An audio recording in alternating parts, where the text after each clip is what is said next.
শরদিন্দু বোস, ইন্দ্রাণী সেনের সাথে অ্যাপয়েন্টমেন্ট আছে। বাবা মা একটা সন্তানকে যেমন লালন পালন করবে, আমার ছেলে আমাকে আর আমার বউকে দেখে না। একটা বয়সের পর সন্তানও বাবা মাকে লালন পালনই করবে। আমরা দুজন ব্যস্ত। আমি যদি ইভান ইয়ালিনীকে আজকে বোর্ডিংয়ে রেখে দিয়ে আসি যে ভাই আমাদের কাজের অসুবিধা হচ্ছে, তাহলে ওরা বড় হয়ে কি এটা মেনে নেবে? মার অপারেশনের জন্য আমি কি করবো বলো তো? তুমি আজকে কাজের দোহাই দিচ্ছ, আমি খুব ব্যস্ততার দোহাই দিচ্ছ। যে ছেলের কাছে দুদণ্ড সময় নেই মা বাবার জন্য, যদি ছোটবেলায় বাবা মা তোমাকে এই দোহাই দিয়ে তোমাকে অন্য জায়গায় পাঠিয়ে দিত। কথায় বলে সময় নাকি সমস্ত কিছু ফিরিয়ে দেয়। না, কর্মফলের কথা বলছি না, বলছি দায়িত্ববোধ, ভালোবাসা, সম্মান, যেটা কোনো একটা সময় কোনো একটা শিশু ধীরে ধীরে পেয়েই বড় হয়েছে, সেটা তারপর তার ফিরিয়ে দেওয়ার সময় আসে। অর্থাৎ এই সম্মান থেকে সন্তানের একটা বড় গল্প বা জার্নি নিয়েই আজকের আড্ডায় দুজন আছে, দুই সন্তান। তো প্রথম তোমাদের দুজনের কাছেই যে প্রশ্নটা করব, তোমরা নিজেরা সুযোগ্য সন্তান হিসেবে নিজেদেরকে কিভাবে ডিসক্রাইব করো? My husband is not for sale. দেখো, চেষ্টা করি, এই চেষ্টাটার কোনো শেষ নেই এবং সারা জীবন এটা করে যেতে হবে।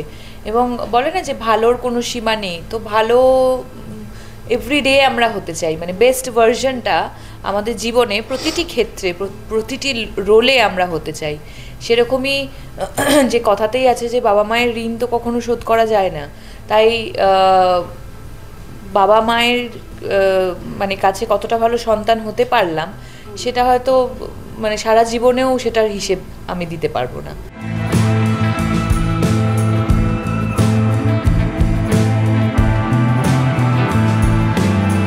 আমি না জোর করে কখনো কোনো কিছু হতে চাইনি অনেস্টলি। আমি মনে করি যে আমি ইমোশনালি বাবা মার সঙ্গে খুব কানেক্টেড। শুধু বাবা মা নয়, আমার খুব কাছের মানুষগুলোর সঙ্গেও আমি খুব কানেক্টেড। আমি একটা জিনিস বিশ্বাস করি, আমি যদি তোমার ভালো না করতে পারি, আমি তোমার খারাপ করব না। এটা আমার মানে মেন মন্ত্রা। আমি ছোটোবেলা থেকে এটা নিয়ে বড় হয়েছি। তো আমার যদি সব থেকে দুর্বল জায়গা থাকে সেটা হচ্ছে যে আমাকে জন্ম দিয়েছে। আমার ছেলে আমাকে আর আমার বউকে দেখে না। মানে একদম চাইল্ডহুড বুঝে গেছি আর কি, যে আমাকে মা যতই বকুক, বাবা যতই বকুক, ঘুরে ফিরে তাদের কাছে গেলেই আমি সব থেকে হ্যাপি হয়ে যেতাম। সো সারা জীবন এটা হয়ে গেছে। যখন আমি কলকাতায় কাজের জন্য চলে এসেছি, প্রতিনিয়ত যত রাত্রি হয়েছে বাড়ি ফিরে গেছি। যখন আর বাড়ি ফিরে যাওয়া যাচ্ছে না, তখন কিন্তু ঘুম থেকে উঠেই কলকাতায় যখন থাকি প্রথমে মা বাবাকে ফোন করেছি।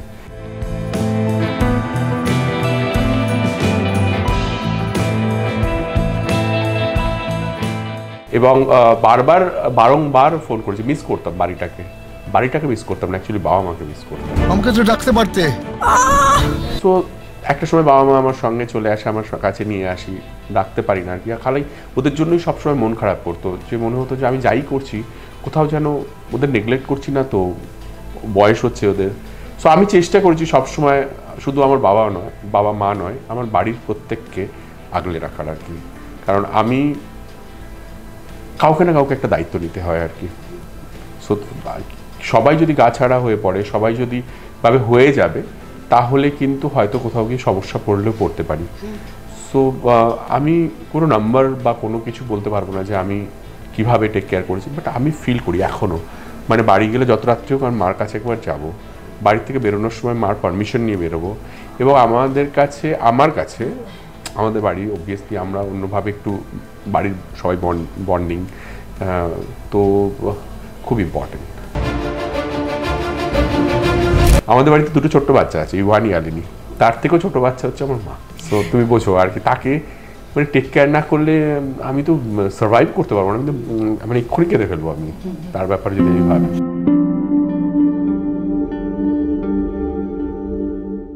সো হ্যাঁ, মানে এক্ষুনি আমরা বেরোচ্ছি আর সে দরজা খুলে বললো, কোথায় যাচ্ছ তোমরা? হ্যাঁ মা, একটু বেরোচ্ছি, প্রমোশনের কাজ আছে, আর একটু দেরি হবে। কটার সময় ফিরবে তোমরা? সো মা, চেষ্টা করবো তাড়াতাড়ি ফিরে আসতে। আচ্ছা, রাত্রে এসে খাবে তো? মা, আমি বলে দিচ্ছি রূপাকে, আমি দেখছি আর কি। সো ওর সঙ্গে আমাদের সম্পর্কটা এরকম আর কি।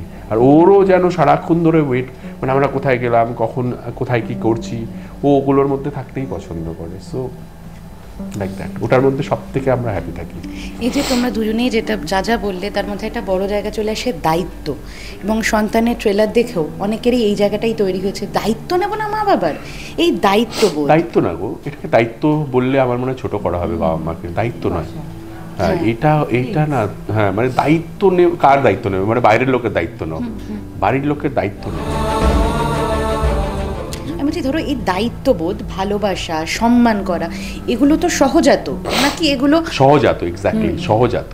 এবং তার সঙ্গে কতখানি মা বাবারও দায়বদ্ধতায় যে আমার সন্তান যেন বড়দের, আমাদের সম্মান করতে শেখে, সে তার প্রপার জায়গাটা বুঝতে শেখে। আমি এখন যেরকম বড় হচ্ছি, তারা যেমন আমাকে আগলে রাখছে, একটা সময়ের পরে তারা আমার সন্তান হয়ে ওঠে। বাবা মা তো একটা টাইমের পরে সন্তানের সন্তান হয়ে ওঠে, সেটা তোমরা এটা না ফিলিংসের ওপর ডিপেন্ড করে, এক একটা মানুষের চরিত্রায়নের ওপর ডিপেন্ড করে। আমি বিলিভ করি যে আমরা একটা জিনিস নিয়েই জন্মাই এবং একটা জিনিস নিয়েই এই পৃথিবী থেকে যাব, সেটা হচ্ছে আমাদের চরিত্র, আমাদের ক্যারেক্টার। তুমি আমার প্রথম, তুমি আমার শেষ প্রেম। এবং তার সাথে সাথে অবশ্যই উইথ এক্সপিরিয়েন্স, উইথ এক্সপোজার অনেক কিছু এলিমেন্টস যোগ হয়, আমরা ইভলভ হই, আমরা আরও বেশি ওয়াইজ হই। কিন্তু ওই কোর একটা সোল যেটা বলে না, ওই সোলটা তো আমরা নিয়েই আসি। এবং সেটা তুমি যাই করো, ভালো পরিবেশ দাও ছোটোবেলা থেকে, ভালোভাবে মানুষ করো বাচ্চাকে, ঠিক ভ্যালিউজ শেখাও, হ্যাঁ সুন্দর সুন্দর যা যত পজিটিভ জিনিস হয় যাই শেখাও, সে বড় হয়ে সেও এরকম যে ঋত্বিকদার মতো সন্তান হতেই পারে। এটা পুরোপুরি তার ডিসিশন, সে কিভাবে নিজের জীবনটা দেখতে চাইছে সেটার উপর ডিপেন্ড করে। মার অপারেশনের জন্য আমি কি করবো বলতো? বাটি হাতে আমি গিয়ে ফুটপাতে বসবো নাকি? সো আমার মনে হয় যে একটা খুব ইন্টারেস্টিং কথা বলছিল দুদিন আগে, যে ধরো আজকে আমাকেও বলছিল যে ধরো আমি খুব ব্যস্ত, হ্যাঁ আমি সত্যি কাজে খুব ব্যস্ত, আমাকে অনেক দূর চলে যেতে হচ্ছে, বাবা মা বাড়িতে একা রয়েছে, আমাদের জন্য ওয়েট করছে। ঠিক বলেছে, ও বললো একদম ঠিক, কারেক্ট, তুমি একদম অ্যাবসলিউটলি রাইট বলছো। আমি একটা অন্য কথা বলি, শুভশ্রী আমাকে বললো, হ্যাঁ বলো।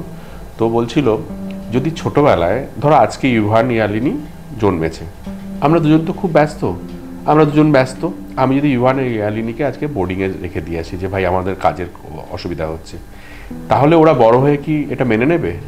একবারের জন্য বলবে না যে বাবা মা তুমি এত ব্যস্ত হয়ে পড়লে যে আমাদের ছোটোবেলাটায় তুমি আমাদের সঙ্গে থাকলে না, আমাদের বড় করার দায়িত্ব নিলে না, তাহলে জন্ম দিলে কেন আর কি?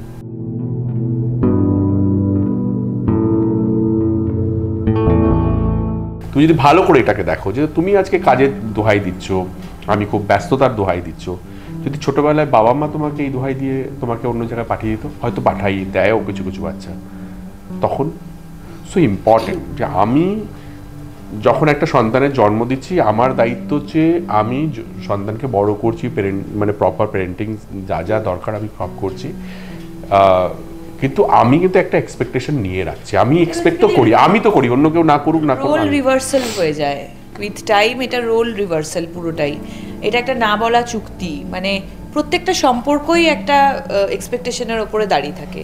এবং বাবা মা একটা সন্তানকে যেমন লালন পালন করবে, একটা বয়সের পর সন্তানও বাবা মাকে লালন পালনই করবে, সেটাই হচ্ছে না বলা। আর সব থেকে বড় আমার মনে হয় যে দেখো মা হয়তো সবটা অ্যাডজাস্ট করে নেবে, বাবা হয়তো পারে না, বাবার একটা প্রতিবাদী ক্যারেক্টার থাকে। হ্যাঁ, মা কখন সব থেকে বেশি প্রোটেস্ট করে? যখন বাবাকে কিছু বলো, My husband is not for sale. মা শাসন হয়তো করে, মাকে আমরা সব থেকে বেশি ভয় পাই, কিছুই করছে না কিন্তু ভয় পাচ্ছি, কিন্তু মা অনেক বেশি মানে অ্যালাউ করে, সব কিছুকে মানিয়ে নেয়, মানে অনেক তুমি যদি কোনো ভুলও করো না, মা আচ্ছা ঠিক আছে তুমি করো না, কিন্তু বাবা তোমাকে কিন্তু মা কিন্তু বাবা কিন্তু আসল জায়গাটা গিয়ে ধরে চেপে যে না এটা নয়, মা যখন বলে দিয়েছে তুমি আর এটা করো না আর কি। সো একটা রিলেশনশিপের মধ্যে, একটা পরিবারের মধ্যে এই অনেক কিছু নিয়ে তো একটা পরিবার হয়, পরিবার এমনি হয় না। আমি জন্মালাম, দুটো মা বাবা আছে, আমি আমার বউ বাচ্চা, তাদের সবাইকে একসঙ্গে রাখার, তাদের একসঙ্গে তাদের বন্ডিংটা ঠিক রাখার দায়িত্বও তোমার কাউকে না কাউকে নিতে হবে আর কি। শুভশ্রীদি একবার একটা ইন্টারভিউতে তখন বলেছিল যে আমি জিজ্ঞেস করেছিলাম তুমি অভিনেত্রী না হয়ে কি হতে চাও যদি না হতে, বলেছিল আমি একজন খুব ভালো স্ত্রী এবং মা হতে চাই। কিছুদিন আগে তোমার একটা ইন্টারভিউ পড়লাম, সেখানে তুমিও বলেছো যে আমি খুব পারিবারিক একজন। তো তোমাদের সম্পর্কের ভিত্তি বা আজকে যখন ইউভান এবং ইয়ালিনী বড় হচ্ছে, তোমরা কিভাবে এই কোর ভ্যালুটা ওদের মধ্যে ইমপ্লিমেন্ট করো? বা চেষ্টা করো যেন ইমপ্লিমেন্ট করার দরকার নেই, ওরা বাবা মাকে দেখেই শিখবে। ছোটবেলায় নর্মালি বাচ্চারা তার বাবা মা তার পারিপার্শ্বিক মানুষজনকে দেখেই শেখে, তারা কি করছে, তারা কিভাবে কথা বলছে। সো আমরা চেষ্টা করি মানে ঢুকিয়ে না দেওয়ার, আমরা চেষ্টা করি যে আমরা কি বিহেভ করছি, কি ধরনের গান শুনছি, কি ধরনের অ্যাম্বিয়েন্স ক্রিয়েট করছি। আমরা কোনো বাড়িতে চিল্লে কথা বলি না, ঝগড়া করি না। হ্যাঁ, যদি আমাদের নিজেদের মধ্যে মনোমালিন্য হয় কখনো সেটা আমরা একটা আলাদা গিয়ে নিজেদের মধ্যে কথা বলে নিই, কখনো বাচ্চার সামনে সেটা আমরা রিয়াক্ট করি না। অনেক বাড়িতে কি হয়, বাচ্চার সামনে মাকে খুব ছোট করা হয়। ম্যাক্সিমাম ক্ষেত্রে আমরা যে দেখেছি বা জেনেছি যে ডোমেস্টিক ভায়োলেন্স যেটা হয় সেখানে বাচ্চাদের সব থেকে বেশি এফেক্ট করে আর কি। সো আমরা চেষ্টা করি যেন বাচ্চাদের চাইল্ডহুডটা ভালো থাকে। আমাদের এখন সবকিছু বাচ্চাদের রিলেটেড। বাচ্চা ছাড়াও আমরা নিজেরা ওরকমই মানুষ, আমরা কখনোই জোরে চিৎকার করে কথা বলতে পছন্দ করি না। আমাদের নিজেদের মনোমালিন্য হলে বিয়ের প্রথম থেকেই we discuss, we don't fight. No, ঠিক আছে, এবার যেহেতু আমাদেরকে সেটা জোর করে করতে হয় না, তাই জন্য ওই পরিবেশটা অটোমেটিক্যালি তৈরি হয়।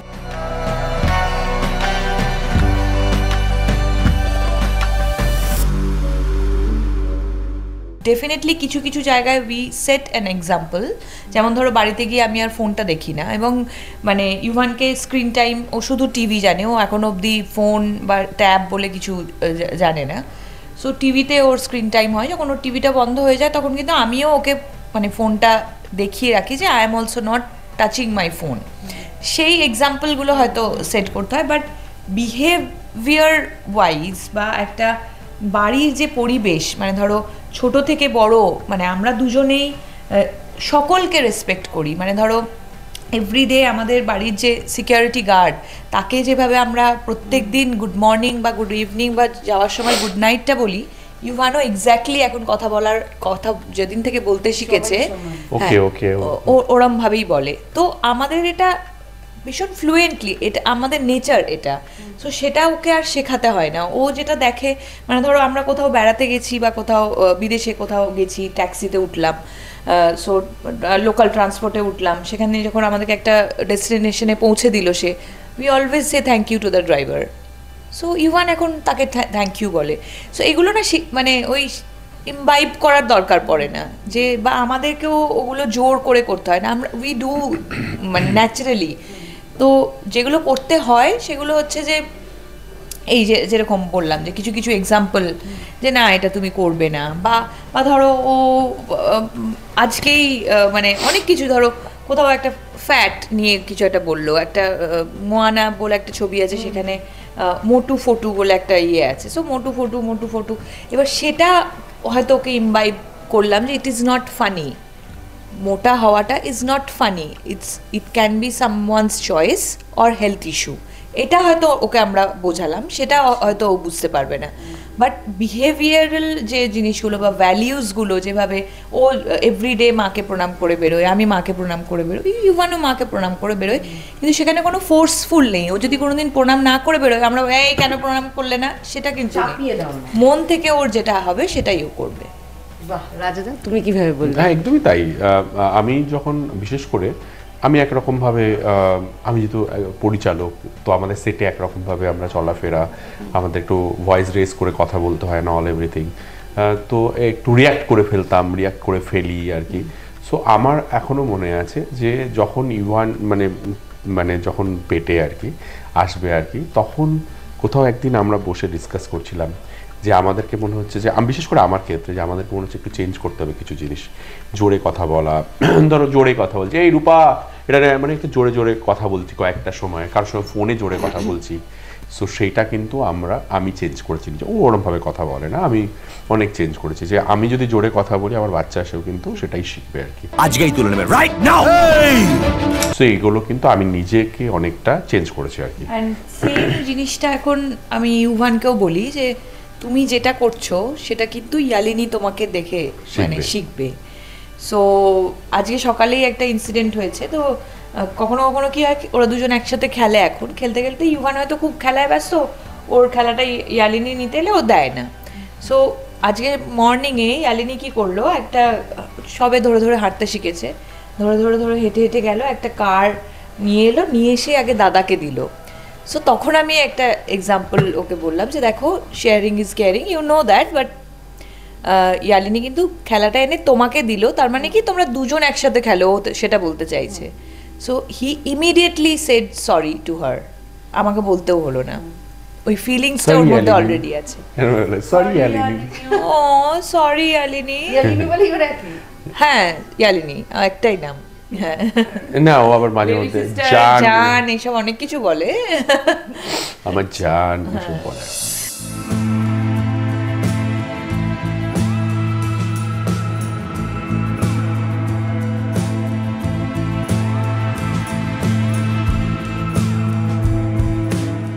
একটা জিনিস বলো, যে সন্তানরা বলো বা একটা শিশু যখন পৃথিবীর বুকে বেড়ে ওঠে, সে তো সমাজ, স্কুল সমস্ত কিছু থেকে অনেক কিছু শেখে, এবং তার মধ্যে অনেক কিছু থাকে যেটা হয়তো তারা না শিখলেও চলতো, কিংবা পরে হয়তো জানে সে ভুল ঠিকটা বিচার করতে পারতো, সেই সময় সে ওটা গ্রহণ করে নেয়, বাচ্চারা অ্যাবজর্ব করে নেয়। যেহেতু তোমরা মা বাবা হিসেবে যেটা ওরা অ্যাবজর্ব করছে সেটা থেকে ওদের মেন্টাল ডিটক্সিফিকেশনটা কীভাবে করো? মানে হয়তো বাড়িতে এসে যখনই ওরা এসে কিছু নতুন কিছু বলে না, যদি সেটা আমাদের ঠিক বুঝতে পারছি যে ভুল ট্র্যাকে চলে যাচ্ছে, সঙ্গে সঙ্গে ওর মা ওকে কাউন্সিলিং করা শুরু করে আর কি, এবং বোঝার চেষ্টা করে কোথা থেকে এই শব্দটাকে পেয়েছে বা ও কোথা থেকে অ্যাবজর্ব করেছে। যদি ধরো হতে পারে যে আমাদের কাজের যারা রয়েছে বাড়িতে, তারা হয়তো নিজেদের মধ্যে কথা বলতে বলতে কোনো কথা বলেছে, সেটাকে তো আমরা সঙ্গে সঙ্গে তাদেরকে বলে দিচ্ছি। বা ধরো গাড়িতে আর একটু ছোট ছিল ইউহান, গাড়িতে যেতে যেতে আমাদের ড্রাইভার হয়তো কখনো একটা কোনো কথা বলেছে, সো ভেরি ভেরি ইম্পর্টেন্ট ওইগুলো। ও ভীষণভাবে সেটা শুরু, মানে কথা ভয় পেলে চলবে না। বাচ্চারা সন্তানের জন্ম দিয়েছি মানে তারা সারা জীবন তাদেরকে আটকে রেখে দেবো, আমাদের মতো করে ইয়ে করবো, সেটা না। ওরা বেরোবে, ওরা নিজেদের দুনিয়া দেখবে, এবং মানে এই সমাজ থেকে অনেক কিছু শিখবে, ভালো খারাপ, কিন্তু খারাপটা ফিল্টার করে দিতে হবে এবং ভালোটা অ্যাকসেপ্ট করতে হবে, সেটার গাইডেন্সটা আমাদেরকে দিতে হবে। এবং সেই জন্যই উই শুড অলওয়েজ টক, মানে কনভারসেশন ইজ ভেরি ইম্পর্ট্যান্ট। মানে আজকে আমি ইউগানকে স্নান করাচ্ছিলাম এবং ওর সাথে অনেকক্ষণ কথা বলছিলাম, মানে সারাক্ষণ ওদেরকে এটা বোঝাতে হবে যে আমরা শুধু বাবা মা নই, আমরা কিন্তু friends. You can share anything with me and I also want to share anything with you. So সেই স্পেসটা এখন থেকে তৈরি করে দিতে হবে, যে মানে ভয় পাওয়া নয় কোনো কিছু। ধরো ওরা তো জানে না কোনটা ঠিক কোনটা ভুল, কোনো কিছু ভুল কথা বললো বা করলো, সেটাতে ফট করে রিয়্যাক্ট না করে যে দিস ইজ নট গুড, মানে বুঝিয়ে দেওয়া জিনিসটা। অনেক সাইকোলজি এটা, বাচ্চা বড় করাটা একটা সাইকোলজি ব্যাপার, এটা সারাক্ষণ তোমাকে ইয়ে করতে হবে, বাট আমাদের পড়াশুনো করতে হবে। এটা অনেক অনেক কিছু আছে, এটা একদিনের গল্প হবে না কি, এটা এখন সন্তানের গল্প, সিনেমার গল্প। তুমি প্লিজ ছবিটা দেখো, অলরেডি আমরা একটা স্পেশাল স্ক্রিনিং করেছি, নিশ্চয়ই তার ফিডব্যাক পেয়েছো। হ্যাঁ, সো প্রত্যেকটা মানুষের পছন্দ হয়েছে, ভালো লেগেছে।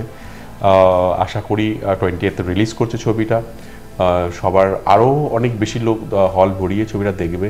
আমার ফার্স্ট টাইম কোনো ফ্যামিলি ড্রামা করলাম, এর আগে আমি লাভ স্টোরি করেছি, অ্যাকশন মুভি করেছি, কমেডি করেছি, পলিটিক্যাল থ্রিলার করেছি, বাচ্চাদের ছবি করেছি, সব করেছি, but family drama first time. But এই ফ্যামিলি ড্রামাটা একটু কন্টেম্পোরারি, মানে সমসাময়িক, রাইট?